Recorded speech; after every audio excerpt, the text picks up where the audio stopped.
오늘 우리에게 주신 하나님 말씀은 누가복음 7장 1절에서 10절입니다. 누가복음 7장 1절에서 10절입니다. 우리 교독하겠습니다. 예수께서 모든 말씀을 백성에게 들려주시기를 마치신 후에 가버나움으로 가시니라. 어떤 백부장이 사랑하는 종이 병들어 죽게 되었더니 예수의 소문을 듣고 유대인의 장로 몇을 보내어 오셔서 그 종을 구원하시기를 청한지라. 이에 그들이 예수께 나와 간절히 구하여 이르되 이 일을 하시는 것이 이 사람에게는 합당하나이다.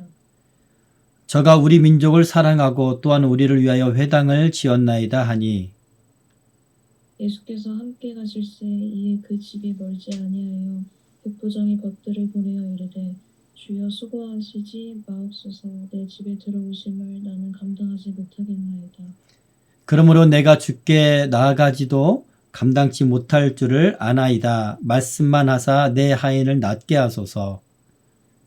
나도 남의 수하에 든 사람이요 내 아래에도 강사가 있으니 이더러 가라 하면 가고 저더러 오라 하면 오고 내 종더러 이것을 하라 하면 하나이다.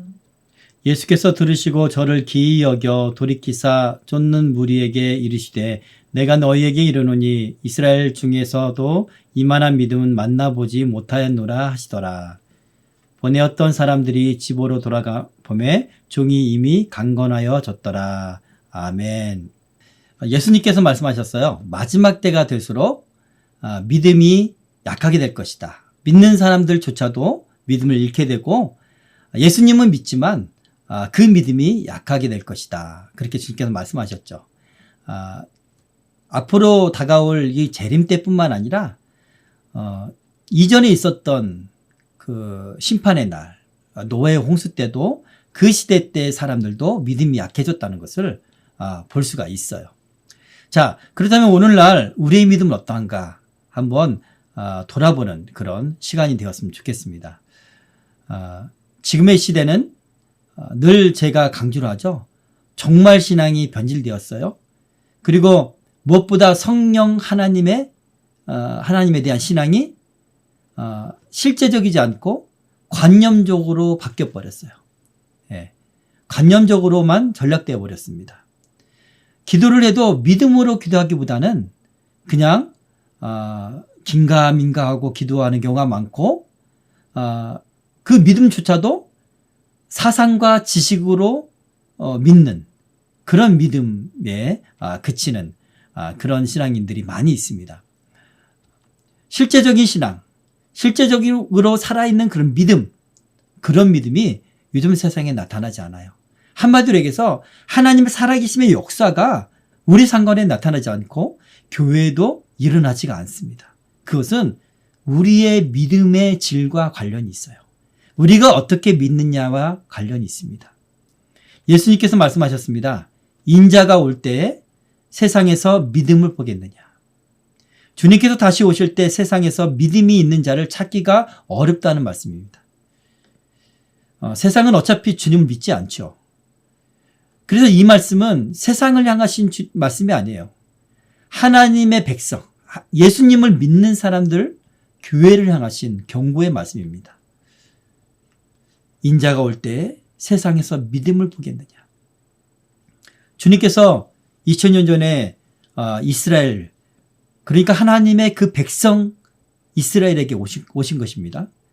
주님께서는 끊임없이 그분께서 하나님의 아들인 것을 보여주셨어요. 그분께서 구속주인 것을 가르쳐 주셨습니다. 그렇지만 이스라엘 사람들은 믿지 못하고 배척했죠. 그것이 바로 하나님의 백성들이 한 일입니다. 성경에 정통했던 바리새인과 신학자라고 말할 수 있는 그 서기관들, 목회자라고 할 수 있는 제사장들, 그 사람들이 가장 먼저 주님을 배척했어요. 그 사람들은 성경적인 지식이 있었고 종교적인 사람들이었고 하나님을 섬긴다는 사람들이었지만 결정적으로 그 지식은 있었지만 예수님에 대한 하나님에 대한 하나님 말씀에 대한 믿음은 없었습니다. 주님을 고발할 생각으로 주님을 쫓아다니며 그분의 표적과 하나님의 권세를 보긴 했지만 그 예수님의 권세와 하나님의 표적을 믿지는 못했어요. 심지어는 예수님의 능력을 나타내었죠. 그 능력을 나타냈는데 그 능력이 마귀로부터 온 것이다. 바알세불에 집혔다. 그렇게 생각을 하고 그렇게 주장을 했습니다. 마치 오늘날 일어나는 성령의 능력과 기사들이 만약에 일어난다면 그것을 어떤 사람들은 믿는 사람들은 어떤 목회자들은 체면 효과다 이렇게 말하는 사람이 있어요. 또는 어떤 사람들은 이건 성령의 역사가 아니고 이건 악령의 역사다. 어떤 사람들은 방언도 마귀가 준 방언이다. 그렇게 주장하는 목사님들도 있어요. 성령의 역사에 대해서 알지 못하고 본인들이 경험이 없고 믿지 못하기 때문이죠. 하나님이 지금도 역사하시고 그 기적을 일으키신다는, 하나님이 기적이란 건 별게 아니에요. 하나님이 살아계셔서 하나님의 능력으로 다스리는 것이죠. 그것이 우리가 상식적인 차원 또한 어떤 우리가 알고 있는 자연의 원칙 어떤 룰 그 차원에서 벗어나면 그건 하나님의 피주색이니까 충분히 가능하잖아요. 그랬을 때 그걸 기적이라고 하는데 우리가 알지 못하는 그런 차원에서 일어났을 때 하나님은 충분히 그런 일을 지금도 하실 수 있습니다. 그렇게 다스릴 수 있어요. 그런데 그것을 의심하고 비판하고 또한 바라지도 않는 그런 사람들이 있습니다. 지금 내 앞에 하나님의 역사가 있음에도 불구하고 믿지 못해요. 보고도 믿지 못합니다. 여러분 제자들은 어땠습니까? 제자들은 예수님의 말씀을 듣고 그분의 능력을 경험하고 그분과 호흡을 함께 하면서도 언제나 그들은 믿음이 부족해서 늘 주님께 책망을 받았습니다. 그러나 반면 성경은요, 종교적이지도 경건하지도 의롭지도 않은 사람들, 그러니까 가난한 사람들, 병든 사람들, 세리와 죄인들, 그리고 이방인들이 믿음이 있었다라는 것을 성경은 더 많이 보여주고 있어요. 오늘 이 본문에 등장하는 백부장도 바로 그 대표적인 예입니다. 주님께서는 백부장의 믿음을 가장 큰 믿음으로 인정하셨어요. 주님께서도 놀라고 기뻐하실 만한 그런 믿음이었어요. 과연 이 백부장의 믿음이 어떤 믿음이었는지, 어떤 믿음이었길래 주님께서 놀랄 정도로, 그리고 이만한 믿음을 내가 유대 땅에서도 내 백성 사이에서도 보지 못했다 그렇게 말할 정도로 그렇게 인정하셨는지 한번 살펴보도록 하겠습니다. 여러분은 주님 앞에 어떤 믿음을 갖길 원하십니까?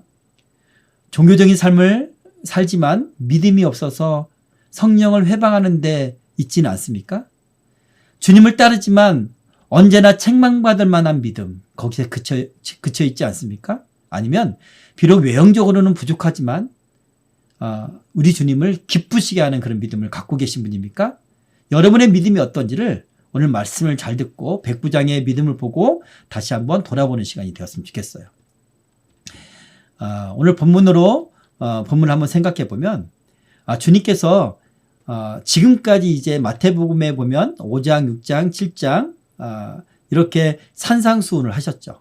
예, 누가복음은 평지설교고요. 산상수훈을 마치시고 이제 내려오시는 장면이에요. 산상수훈에서 무슨 말씀하셨습니까? 행함이 있는 신앙에 대해서 마지막에 말씀하셨죠. 반석 위에 지은 믿음에 대해서 말씀하셨고요. 그리고 황금열에 대해서 말씀하셨습니다.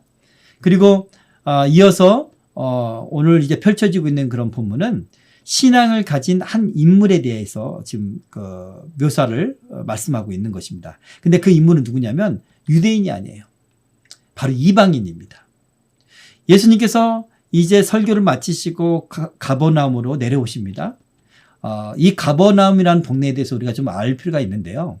가버나움은요, 그 유대 땅의 북쪽이죠. 갈릴리 지역은 그 갈릴리와 베레아 지방의 중심지예요. 갈릴리 호수의 가장 위쪽에 위치한 그 해변에 위치한 곳이 가버나움인데, 이곳이 이제 갈릴리와 이 베레아 모든 지방의 중심지입니다. 그리고 예수님께서 그래서 이 가버나움에서 전도를 하셨어요. 여기에 선교 본부가 있었고 이곳에서 거주하셨죠. 이곳에서 거주하시면서 이제 전도 여행도 다니시고 그러셨죠. 그래서 대부분의 사역들이 이곳에서 일어났습니다. 세리마태, 레위도 이곳에서 예수님을 따랐고요. 그리고 이곳에서 중풍병자들도 낫게 하셨고 많은 역사를 보여주셨습니다. 이곳에 있는 이 가버나움에 있는 회당에서 주님께서 참석하시고 예배하시고 그리고 말씀도 전하시고 그렇게 하셨어요. 그런데 이 가버나움은 큰 도시이기 때문에 특별히 저 아시아에서 유럽으로 향하는 또 아프리카, 이집트로 향하는 그 길목 가운데 있는 그 도시이기 때문에 여기에 모든 상인들이 지나는 그런 무역의 중간 통로예요. 그래서 여기에 이제 그 통행세를 받는 세관이 있었던 거죠. 그렇게 중요한 곳이었기 때문에 여기에 로마 군대가 주둔해 있었습니다. 그 로마 군인의 가운데 한 명인 백부장. 백부장이 가버나움에 주둔해 있는 그 백부장이라 하면 100명 정도의 병사를 직접 다스리는 그런 로마 군단의 말단 장교죠. 그렇지만 실질적인 힘이 있는 사람이에요. 유대인들한테 피지배 당하고 있는 그 식민지 사람들한테는 가장 힘이 있고 실질적으로 영향을 미치는 사람이 바로 백부장입니다. 그렇죠? 치안을 유지하고 그리고 그 지역 사람들이 반발하면 진압을 하고 특별히 이스라엘 사람들은요. 그래서 이 백부장에게 깊은 적대감이 있었어요. 그렇지만 오늘 이 본문에 등장하는 이 백부장은요. 유대인들을 사랑했대요. 그래서 유대인들을 위해서 선한 일을 베풀었다고 합니다. 선한 착한 일을 사랑을 실천하는 삶을 살았어요. 더구나 경건했던 인물이었던 것 같아요. 우리 민족을 사랑하고 우리를 위하여 회당을 지었나이다. 그렇게 말씀하고 있죠. 자, 이 백부장이 사랑하는 한 종이 병에 걸렸어요. 죽게 되었습니다. 그 학자들에 의하면 이 병은 중풍병이자라 이렇게 이야기를 하죠. 그래서 백부장은 예수님에게 장로들을 보냅니다. 그 지역의 장로를 보내서 예수님께서 낫게 해달라고 그렇게 요청을 하죠. 그래서 예수님께서 가시려고 하니까 집에 거의 다다랐을 때 백부장은 자기 친구들을 보내요. 보내서 오지 마세요. 오지 마세요. 제가 주님을 모시게 감당하지 못합니다. 그냥 말씀만 하십시오. 말씀만 해도 낫습니다. 그렇게 말하거든요. 그 이야기를 듣고 예수님께서 그 도상에서 놀라십니다. 내가 이만한 믿음을 유대 땅에서도 내 백성들 가운데서도 내가 보지 못했다. 그리고 그 사람들 돌아가 보니까 그 병자가 나았다. 이것이 오늘의 이야기예요. 아마 이 백부장은요, 이렇게 처음에 장로들이 예수님께 말하죠. 이는 우리 민족을 사랑하는 사람이다. 우리를 위하여 회당을 지었습니다. 그렇게 말을 합니다. 그 이야기는 아마도 이 백부장이 여호와 하나님을 믿었던 것 같아요. 유대교를 이제 믿었던 것 같습니다. 하나님을 경외하는 사람이었어요. 이방인이죠. 로마인들은요, 많은 그런 신들을 섬겨요. 자기의 또 신을 섬기고, 그리고 황제를 숭배를 하죠. 그런데 이 백부장만큼은요, 하나님을 믿기 때문에, 하나님을 경외하기 때문에 그 하나님의 백성들에게 함부로 할 수 없었던 거예요. 그들을 사랑했다. 생각해 보세요. 유대인들을 지배를 하고, 그를 통치하고, 그들을 진압하고, 그들을 로마 황제 말에 또 세금을 걷고, 따르게 하기 위해서 압제를 해야 되는 입장에 있는 사람이에요. 그런 사람이 그 백성을 사랑할 수 있을까요? 쉽지 않아요. 사회적인 그 지위에 있는 사람이 그렇게 자기 직업과 직분, 자기 거기에 반하는 그런 행동을 보기가 쉽지가 않습니다. 그렇죠? 그런데 그 백부장은요, 유대인들을 위해서 회당까지 지었어요. 회당. 제가 이 가버나움에 있었던 회당의 터를 봤는데 너무나 멋지게 그렇게 지었어요. 여러분, 하나님을 너무나 경외하기 때문에, 하나님을 너무나 사랑하기 때문에 그 백성조차도 사랑하는 겁니다.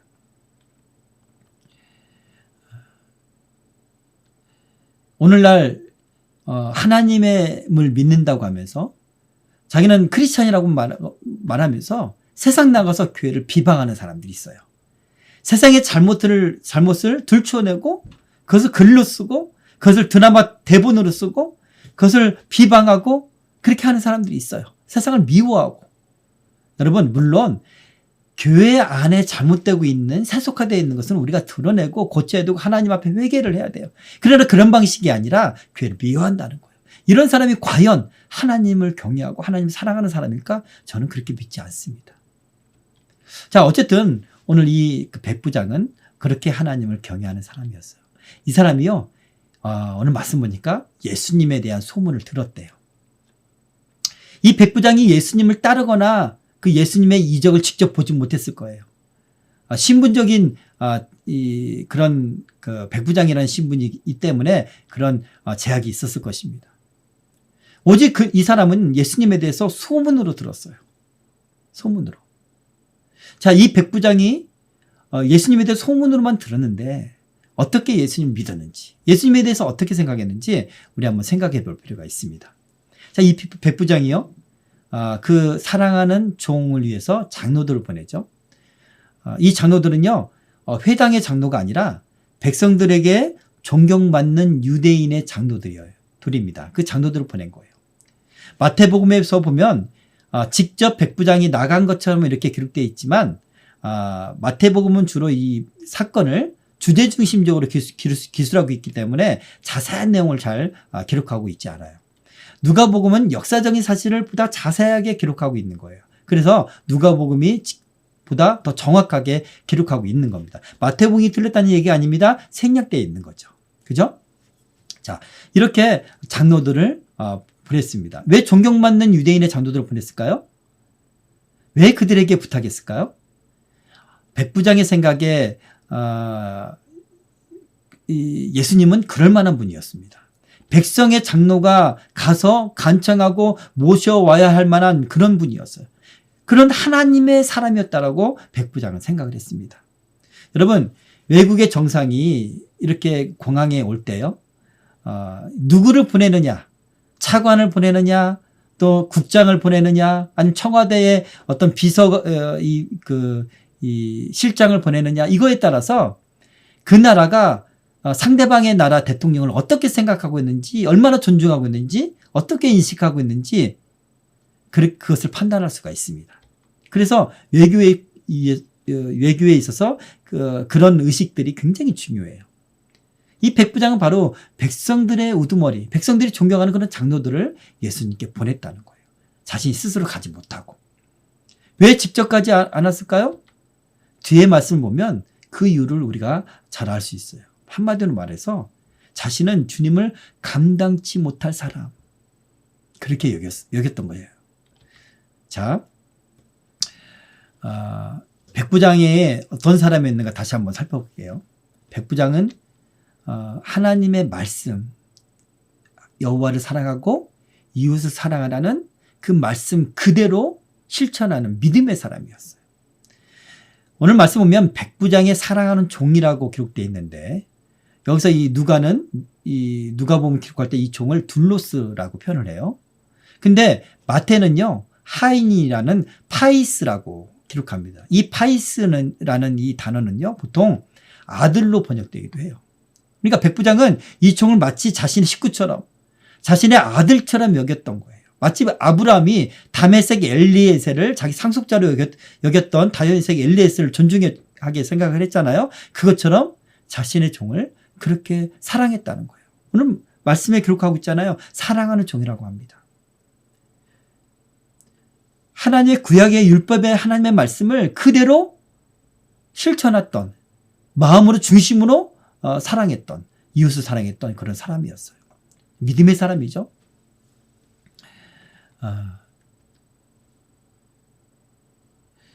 보통 이 종과 이 하인을 나무로 여긴다. 물론 이제 그에게 함부로 여기지 않더라도, 그래도 자기가 부리는 사람이라면, 그럴 때도 아프면 좀 측은지심이 생기죠. 그런데 이 사람은요, 측은지심에서 그치지 않고 그 아프게 된 것, 죽게 된 것이 마치 자녀가 죽게 된 것처럼 그렇게 생각했던 거예요. 그래서 간청한 거예요, 주님 앞에. 간청하게 그렇게 했던 것입니다.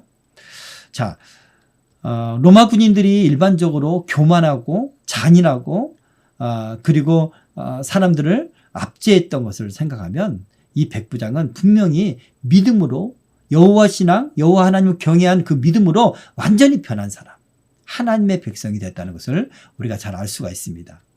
자, 오늘 이 장로들이 와서 간절히 구하였대요. 스푸다이오스. 이것은 이 간절히 구하다는 이 단어는요, 아주 마음이 급하고 서두름에서 나오는 그런 말이에요.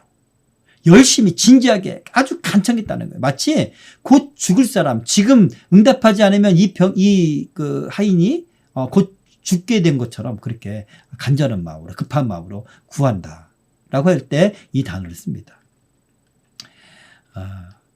그리고 오늘 이 본 말씀 보면 나중에 이제 예수님께서 이제 장로들의 말 듣고 가시다가 집에 가까이 오니까 백부장이 또 그 친구들을 보내잖아요. 그러면서 이제 오지 마십시오. 그렇게 마음을 바꾸잖아요. 자, 그렇게 왜 마음을 바꿨을까? 아까 말씀드렸던 것처럼 결론적으로 내 집에 주님 감당치 못하겠나이다. 그렇게 말하는 거예요. 자, 백부장이 예수님이 오신 것을 만류하지 못한 이유, 그것들도 한번 생각해 보도록 하겠습니다. 먼저 백부장은요,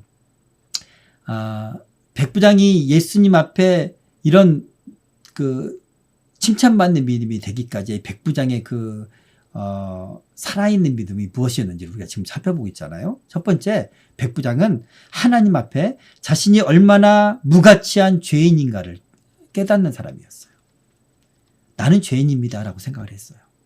예수님이 자기 집에 오시는 것, 예수님을 자기가 모시는 것이 감당치 못했다. 나는 죄인이기 때문에. 예수님이 단지 병을 고치는 의원을 넘어서 하나님의 그것을 넘어서 하나님이 보내신 메시아, 어떻게 생각했는지 모르겠어요. 메시아인지 하나님의 아들인지까지 믿었는지 모르겠으나 하나님의 권세가 있는 하나님이 보내신 분으로 믿었기 때문에 그분을 자기가 감당하지 못한 거예요. 감당치 못하오니 우하카노스. 그것은 나는 당신에 비해 가치가 없는 사람입니다. 주님 앞에서 나는 무가치합니다. 그것을 느낄 때 이렇게 표현을 한다고 합니다. 마치 베드로가 예수님의 그 오병이어의 사건이 아니라 그 배에서 어획 기적의 사건, 그물이 찢어지도록 이 물고기를 잡은 적이 있잖아요. 그때 예수님의 그 말을 듣고 그런 일을 행했을 때, 그런 기적이 일어났을 때 예수님이 단순히 자기가 따르던 선생님이 아니라 하나님이란 것을, 그 신적인 위엄을 느꼈을 때, 그렇게 체험했을 때 주여 나를 떠나소서 나는 죄인입니다. 그렇게 느끼잖아요. 그랬을 때 갖는 그런 감정이에요. 나는 감당치 못합니다. 여러분, 이스라엘 백성들이 하나님께서 구름 가운데 이스라엘 백성들에게 십경을 말씀하실 때 이스라엘 백성들의 반응이 뭐예요? 두려워합니다. 감당하지 못하는 거예요. 왜요? 자신은 죄인이기 때문에. 이거는 아주 본능적인 거예요. 죄인들은 본능적으로 하나님을 만났을 때 감당하지 못해요. 그래서 그 앞에 꼬꾸라지는 거예요. 주여 날 살려주세요. 나는 죄인입니다. 나를 떠나주세요. 떼굴떼굴 구르는 거예요. 제가 예전에 그렇게 고백한 적이 있죠. 하나님 만났을 때 제가 경험했던 것. 떼굴떼굴 구르며 내가 죄인이란 것을 그냥 쏟아지 부인할 수 없는 거예요. 죄인으로서 자신이 하나님 앞에 얼마나 가치 없는 사람인지 깨닫게 되는 거예요. 여러분, 우리 창세기 4장에 보면 가인과 아벨이 나옵니다. 하나님은 가인의 제사를 받으시고 가인의 제사는 받지 아니하시고 아벨의 제사를 받으시죠. 가인은 교만한 사람이었어요. 가인은요, 가인의 이름이 등남하다, 아들을 얻었다. 이 단어에는 창조의 의미가 있습니다. 물론 하나님으로 인해서 아들을 얻었지만 자기가 아들을 창조한 이 하와의 고백이에요. 그렇게 애지중지 그렇게 귀하게 자란 그 가인은 교만했습니다. 자신이 하나님이 자신의 재물을 받지 않자 분노했던 사람이에요. 그러나 아벨은 어떤 사람입니까? 아벨의 이름의 제목은 허무예요. 공허란 뜻이에요. 나는 허무합니다. 나는 공허합니다. 나는 가치가 없는 사람입니다. 나는 죄인입니다. 우리 아버지 어머니의 타락으로 말미암아 하나님께 벗어나서 그런 허무함과 공허함을 느끼는 사람이었어요. 죄인임을 깨닫는 사람이었어요. 그래서 아벨이 드린 제사는요, 희생의 제사였어요. 하나님께서 아담과 하와가 죄를 지음으로 말미암아 부끄러워하고 있는 그것을 이 어린 양을 희생하여서 그 피를 뿌리고 가죽으로 그걸 덮으셨잖아요. 부끄러움을 가리셨잖아요. 그것을 이해하고 있었던 사람이었어요. 어린 양을 희생해서 하나님 앞에 희생의 제사를 드렸던 사람이 바로 아벨이었어요. 자신이 누군가를 깨닫는 사람.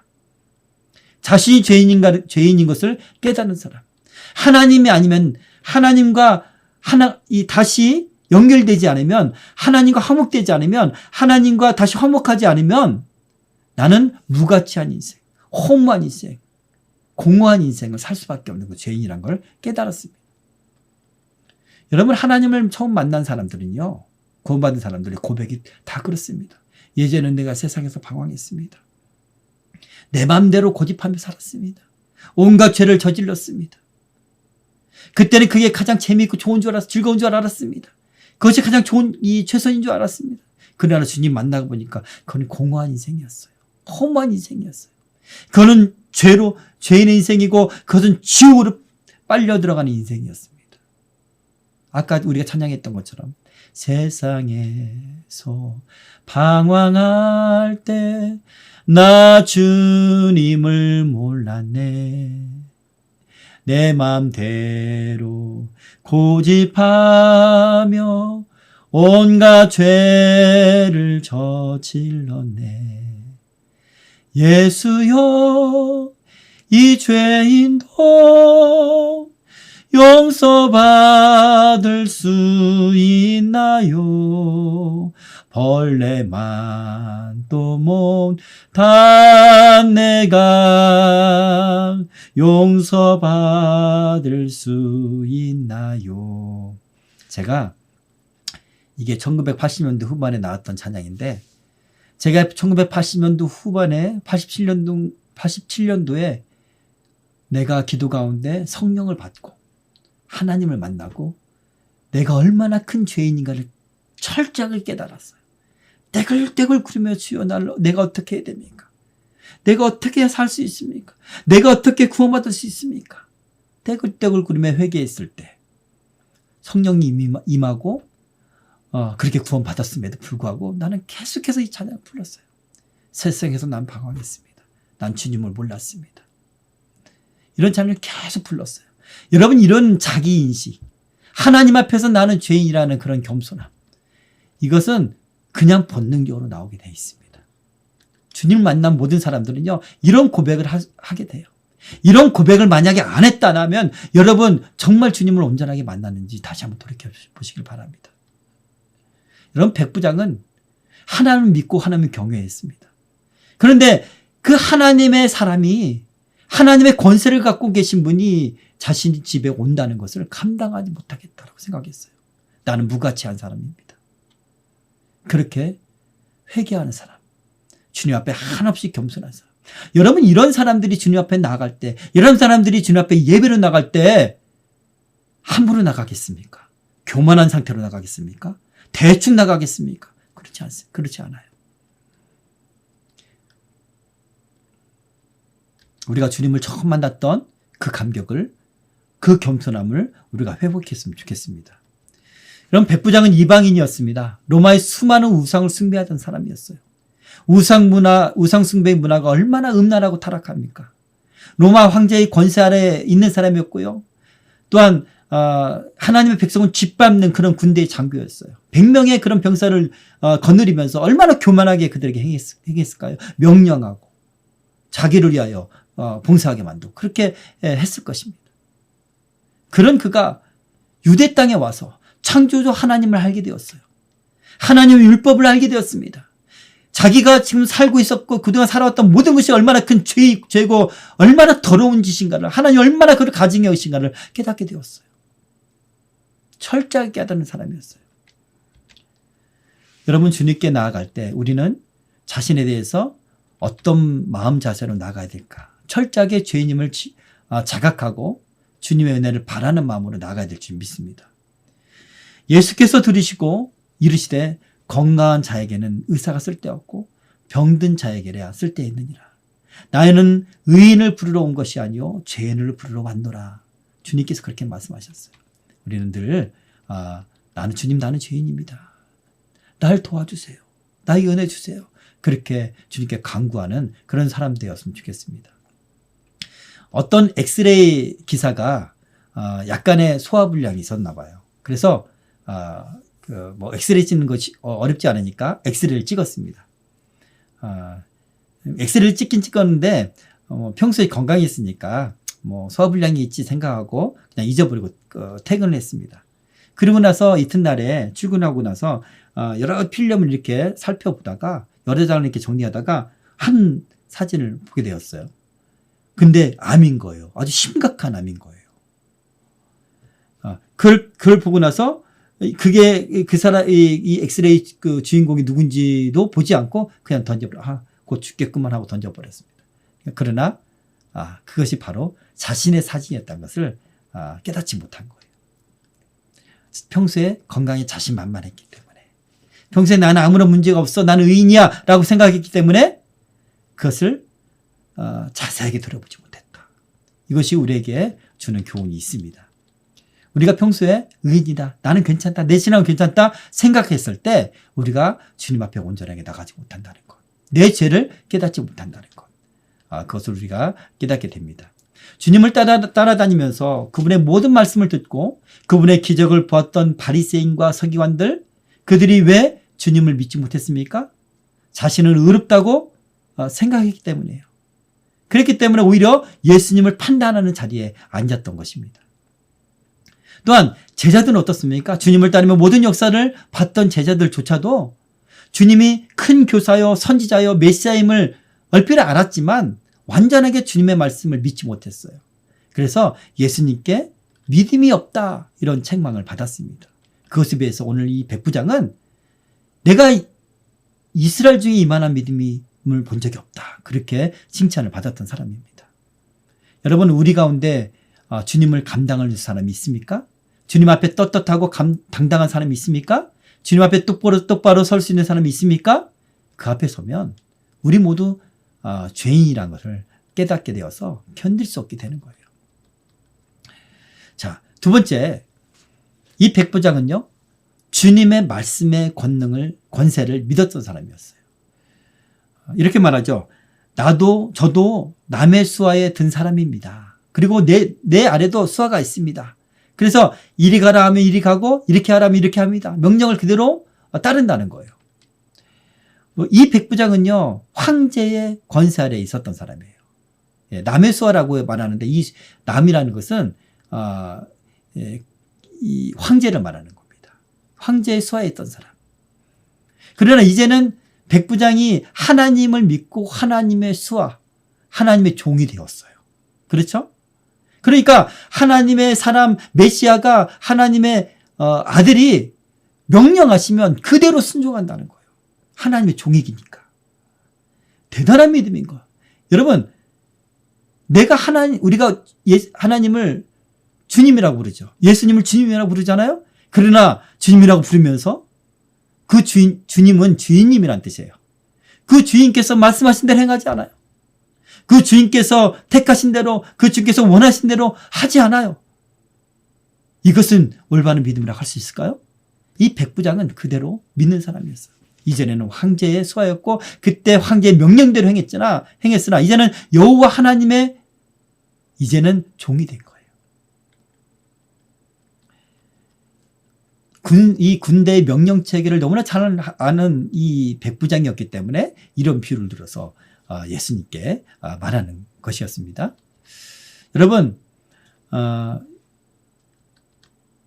이 백부장은 또한 어떤 믿음이 있었냐면 이 로마 군대들은요, 백부장이 명령하면 그 100명의 모든 병사들은 그 명령을 받들고 그대로 순종해야 돼요.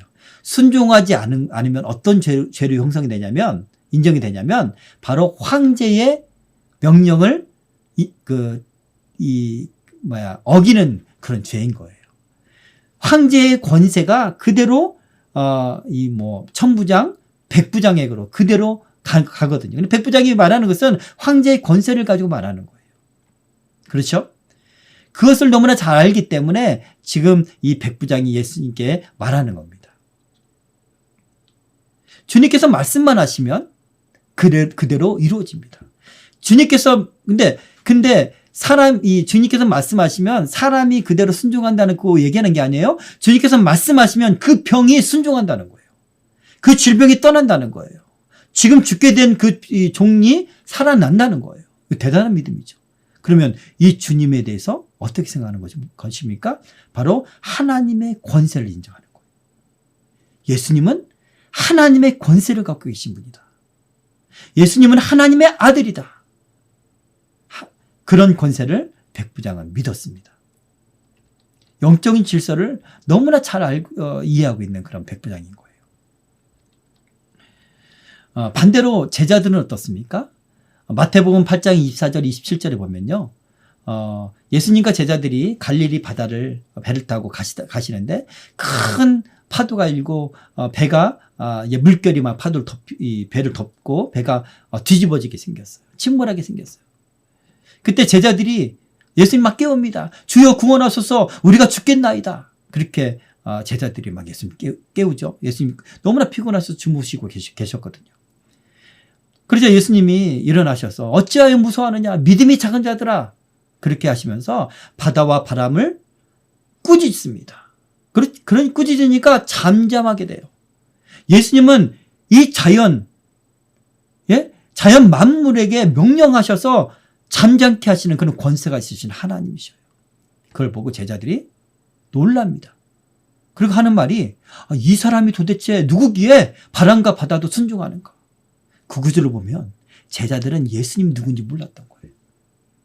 그러니까 배가 예수님의 기적과 많은 역사들을 보면서도 자기 배 안에 예수님이 주무시고 계심에도 불구하고 이 환경 가운데 있는 그 거친 배를 삼켜버릴 듯한 그 파도에 두려워하는 거예요. 염려하는 거예요. 마가복음의 다른 말씀, 병인되는 그 구절을 보면요. 선생님이여, 우리가 죽게 된 것을 돌아보지 아니하시나이까? 그렇게 말하고 있습니다. 그 말은 뭐냐면, 선생님, 우리가 죽게 되었는데 그냥 내버려 두십니까? 막 비난하는 거예요. 예수님 막 비난하는 겁니다. 여러분, 이스라엘 백성들도 똑같지 않아요? 하나님이 날마다 만나를 먹이시는데도 불구하고 이스라엘 백성들은 하나님 원망하잖아요. 또한 이스라엘 백성들은 하나님이 애굽의 그 군대를 멸하시고 그리고 아말렉 군대도 멸하셨던 그 하나님을 알고 있음에도 불구하고 다른 전쟁, 다른 적군이 오면 하나님을 원망하는 거예요. 우리가 죽게 되었습니다. 끊임없이 그렇게 불신앙적인 모습을 보이잖아요. 우리 그냥 내버려 둡니까? 우리도 마찬가지입니다. 우리가 하나님 믿고 성령이 우리 안에 계시고 우리가 말씀을 날마다 읽고 묵상함에도 불구하고 우리 안에 믿음이 없어요. 내 삶을 완전히 무너뜨릴 만한 그런 파도가 일면 마음속에 불만이 먼저 생겨요. 이것을 돌아보지 않는 하나님, 응답하지 않는 하나님, 빨리 주님께 응답하시지 않는 하나님, 참다가 불만이 생겨요. 불신앙이 뛰쳐나오는 거예요. 주여 왜 안 도와주십니까? 여러분, 이 제자들의 믿음은요, 백부장 믿음보다 못했어요. 믿음이 작은 자들아, 다른 성경 본문에는 믿음이 없는 자들아 라고 주님께서 그렇게 책망하십니다. 실제로 이 사람들은 예수님이 어떤 분인가를 알지 못했어요. 이가 누구길래 바다와 바람도 순종하는가. 바다와 바람이 순종할 정도의 사람이라면 그건 하나님이에요. 창조주 하나님 외에는 없어요. 바로 백부장은 예수님이 권세가 하나님의 권세라는 걸 믿었습니다. 그래서 주님 말씀만 하십시오. 그럼 순종합니다. 황제가 말하고 백부장이 말하면 병사들이 순종하는 것처럼 저 질병도 순종합니다. 라고 믿었던 것입니다. 예수님께서 말씀하시죠. 내가 이만한 믿음을 이스라엘에서는 보지 못했노라. 오늘날 하나님의 사람들이 많이 있어요. 하나님 믿는 사람 많이 있어요. 주의 종들도 많이 있습니다. 그러나 알긴 알지만 믿지 못해요. 하나님의 권세가 오늘날 우리 가운데도 이루어지고 있다는 걸 믿지 못해요. 성령님이 살아계셔서 우리 가운데 그렇게 역사한다는 걸 믿지 못해요. 그 하나님의 권세는 자연 만물을 다스리고 명령하시는 분이고요. 질병도 명령하셔서 떠나게 하시는 분이고요. 마귀도 귀신의 권세도 다 떠나게 하시는, 명령하시면 그런 하나님의 권세예요. 그 하나님의 권세가 오늘날 우리와 함께 계십니다. 하늘과 땅의 모든 권세를 내게 주셨다 예수님께서 말씀하셨어요. 그러면 너희는 가서 모든 민족으로 제자를 삼으라. 내가 세상 끝날까지 너희와 항상 함께 있겠다 주님께서 말씀하셨어요. 그 권세로, 그 하나님의 권세로 우리와 함께 있음을 믿으시길 바랍니다. 이스라엘의 수많은 랍비들, 신학자들, 목회자들이 있어도 이런 믿음을 가진 사람들이 없었습니다. 오히려 그들이 믿음이 없어서 주님의 사역을 해석하고 바알세불의 그 마귀에 짚혔다, 그렇게 주님을 폄훼했습니다. 계시를 많이 안다고, 성경을 많이 안다고, 하나님에 대해서 잘 안다고 믿음이 좋은 게 아니에요. 여러분, 신학 교수들 가운데 믿음 없는 자들이 많이 있습니다. 마지막 때가 될수록 목회자들 가운데 믿음이 없는 자가 많아져요. 예수님이 말씀하신 걸 꼭 기억하십시오. 하늘과 땅의 권세를 다 내게 주셨다. 그럼 너희는 가서 모든 백성으로 제자를 삼아라. 내가 세상 끝날까지 너희와 함께 하겠다. 그걸 믿으시길 바랍니다.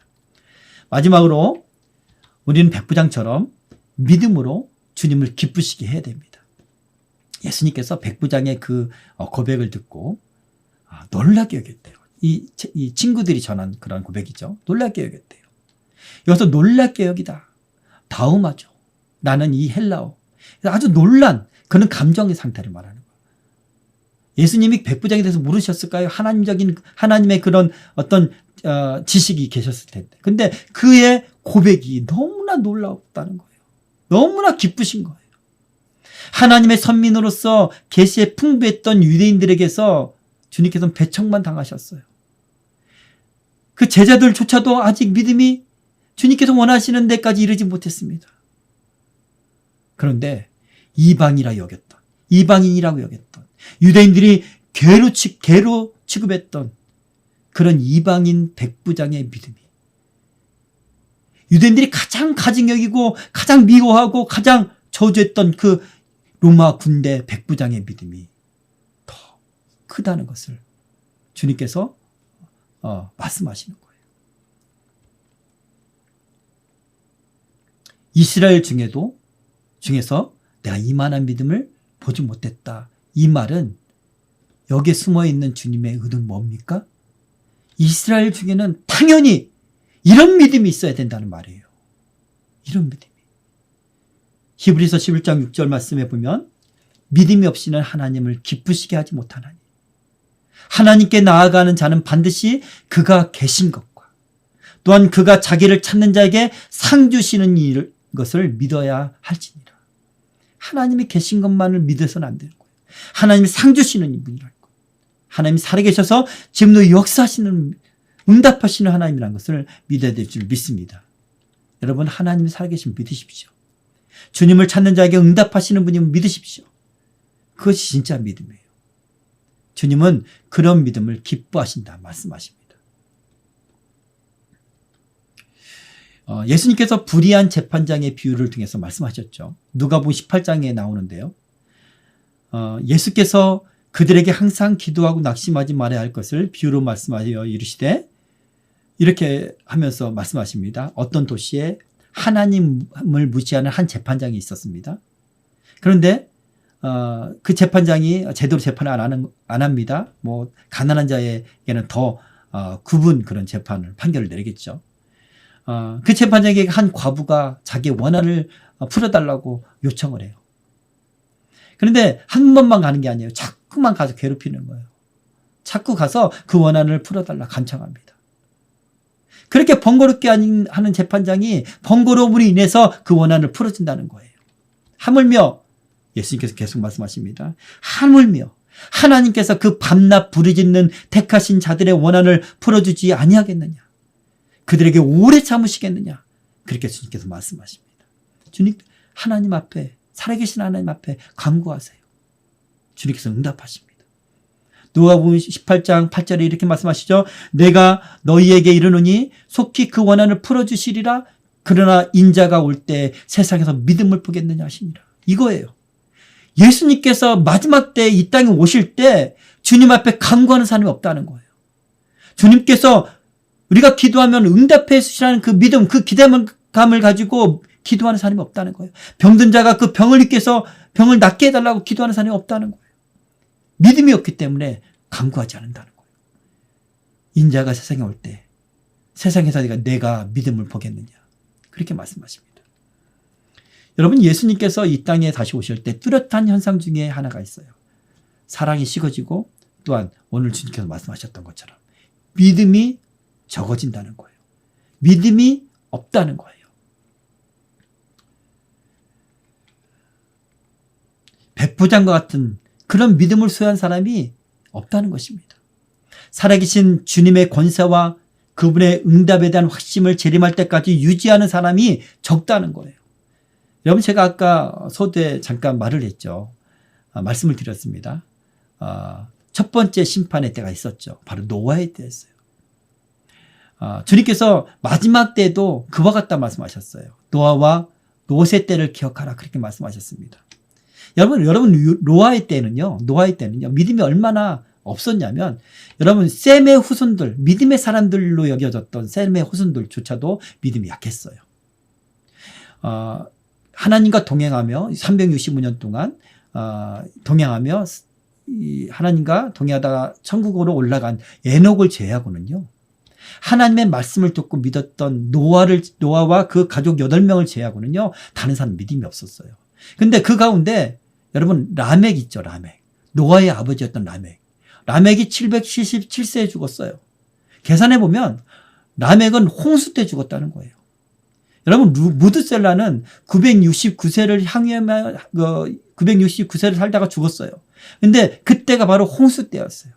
다시 말해서 하나님이 심판하신 바로 그때 라멕도 그리고 무드셀라도 노아의 방주의 그 구원을 얻지 못했다는 것입니다. 믿음이 없었다는 거예요. 오직 노아와 그 가족만 믿고 주님 이 구원을 받았다는 것입니다. 마지막 때에 바로 이렇다는 거예요. 주님이 다시 오실 때 내가 믿음을 보겠느냐 말씀하시는 거예요. 저와 여러분은 마지막 때까지, 주님 오시는 그날까지 이런 살아있는 믿음을 우리가 소유했으면 좋겠습니다. 다시 한번 말씀드릴게요. 믿음이 없이는 하나님을 기쁘시게 하지 못하나니 하나님께 나아가는 자는 반드시 그가 계신 것과 또한 그가 자기를 위해 찾는 자에게 상 주시는 이심을 믿어야 하시니라. 아멘. 오늘 말씀을 정리하겠습니다.